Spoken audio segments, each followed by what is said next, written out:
You're beautiful, you know that? And you're a responsible man. You got a family. Good man. You know what that means in the system, in the old circle of life. You're a father. Yeah. You got children and a wife. You're out here taking care of your kids. You're a responsible human being. You're a man. You're part and parcel of something that's great. So do that and keep doing that. That's all that matters. What I am is nothing. What you are does matter. Look at how beautiful they are. They're happy. They're having a good time. What you are Who's matters. providing that? You are. And she is. And we want to hear it. And this guy wants to just put me in a... No. But I'm not. I'm going to keep it indirect. No, I'm nothing.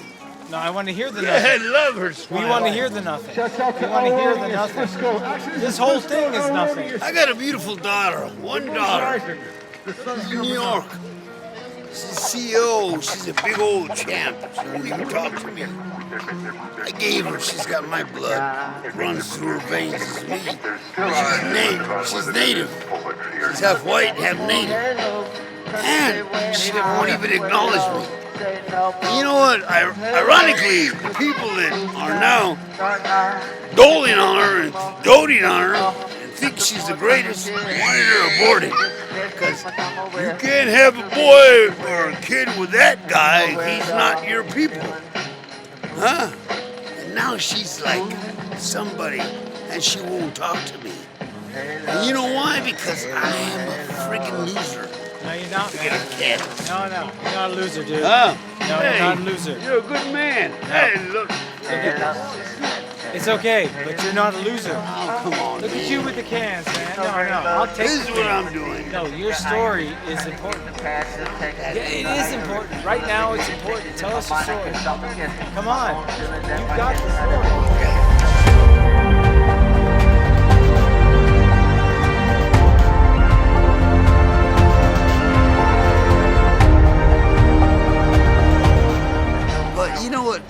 You know what's important is family. You know, I lost what little I had a chance to have. What I built as a person that came from nothing. I'm a screw up. I want to see my kid. She's beautiful. She won't even acknowledge me. But, you know, out of respect and love for her, you know what I do? I stay away. Because I don't want her to suffer like I did. Because my father was an alcoholic. My mother, he beat her to death. She died at an institution, a mental health institution. We were poverty-ridden, came from poor. And you know what? I know better than this. I should be doing something. You know what's amazing?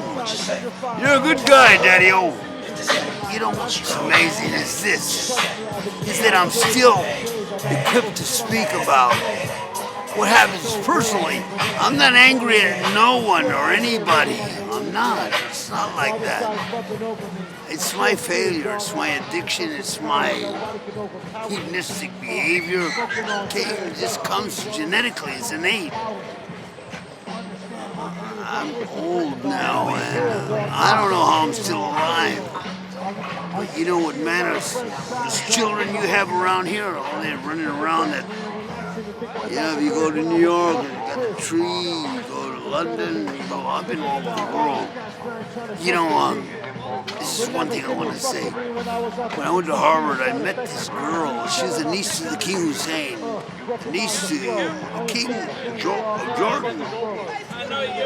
And we came here, there was Ike Magnet, she bought me, and then we went to Wilkes Bashford. We were in New York, and she was buying me all this stuff to make me look good in front of her parents. Her father was a cousin, first cousin of the king from Jordan. I mean, I'm poor. I met her at Harvard, and it's like all this stuff changed my life. It changed my life. And I didn't know how to deal with it. But I knew this. When I was a kid, I said, I'll never drink, I'll never smoke a cigarette, I'll never do anything that will just make me not be right in my brain, you know? And I I made that mistake. I went off to Reno one day. I'm balling. I got clubs. I got restaurants. I'm a big guy now. I'm opening doors. And I go off to Reno. I got $500. I come out. They kicked me out of Reno Caesars. 35 grand I made in 20 minutes. They took me up to the meeting. They said, you gotta go. They gave me all this money and I flew to Honolulu for one day. That was the biggest mistake I made. Came back, and there was this black guy that came to one of my clubs in Berkeley, and I said, hey Dave, you ever tried to green me? So I bring him, look, I'm really not into that. I'll give you a ride in, hold on. So, okay, I got all this money in my car, right? I got a Carrera, man. It's lower with Recaros. I mean, I'm a baller, man. I mean, I think I am. I got at least 28 grand in the trunk on the front of the car. Hey, because, hold on, Dave. I got something for you. Thanks for the ride. I love the club and all that. He runs off to Bodecker Park, Turk and Taylor. And he comes back with a boulder of crack cocaine. And I never use drugs. I said, I don't even smoke. But I was so drunk. I gave a couple $100 to the black guys on the street. Bought them a bottle of Jack Daniels, a fifth each. And then he breaks off this cocaine. And he puts it into, you ever try to grip me? He breaks off some cocaine, crack cocaine, into a cigarette. And he rolls it. He takes a hit. I said, no, I'm not into drugs. I don't even smoke cigarettes. But he goaded me into doing it, and I was drunk. And I said, okay, I can do anything. I've come from nothing. And I took a hit of that, and my head went right through the ceiling. The next thing I remember is that I sold my car, a couple of businesses, a house. I'm in Northwest Oakland, trying to find something. I'm getting gaffled, and that means I'm getting cheated. Spending thousands of dollars to get that same feeling. And I've been lost ever since. How long ago? It was 1991. Wow. I went to prison. I went to San Quentin for robbing these stores. There used to be Ike Magnus, Macy's, Saks Avenue. They caught me How long have you been in San Francisco? Well, about 30 years, 20 in Berkeley. The rest of it is down in Ventura County, off the reservation. And, I'm all alone. My family and my brothers and sisters, they won't talk to me. I helped them all get to where they're at now, but I'm a loser now. See, I'm on my own, picking cans. Do you speak other languages? Hablo español. I speak Portuguese. What language? Yo también hablo español. ¿Tú hablas español? Sí, soy ¿Y de te puedo decir? Yo fui al DF. I went from Beto Medical School. I was there doing something with Michael DeBakey. And I said, there was 20 of us. We chose to go do with Michael, Dr. Cooling, Dr. DeBakey, the bypass surgeons in Houston. I'm coming from Berkeley, right?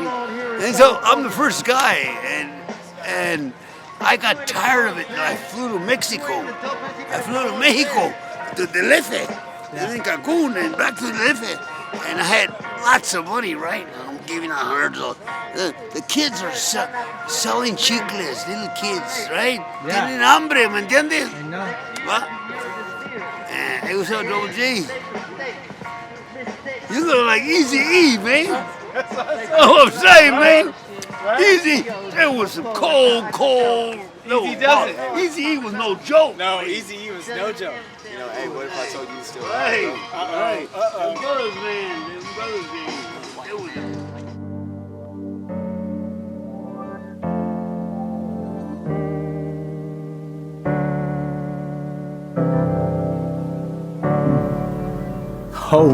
Hope can create a future. Later on I was hiking with my kids in Santa Cruz as part of this whole trip that we did to San Francisco, and we found out in the woods, like in the middle of the woods, like this cabin that was burned down. From the residue that we saw, it seems like it was burned down. And it reminds me of this picture of David, that sometimes life seems like it's in ruins. It seems like it could have been a great life, it could have been a great building, it could have housed amazing stories. But once the fire comes and it burns down the house, there's nothing else to do. So we're there and we're looking at this place, and it just kept me thinking, like, wow, this is really a picture of maybe like David's life, and it could be any of us, right? And to think, how do you reset?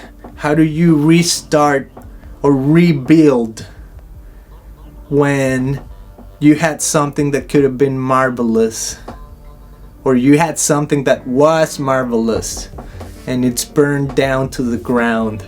See, I think we need each other. And like this man that I don't even know his name, but he was saying to David, that's not true, that's not true. Maybe he was a source of hope for David. He was courageous enough to respond to this other guy who's saying, your story matters. People need to hear your story. Well, here's David's story that we just listened to. But what is your story? I would love to hear from you. My name is Beto Gudino. Welcome to the Christian Podcast. And remember that hope is the future. See you guys on the next one.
Thank you.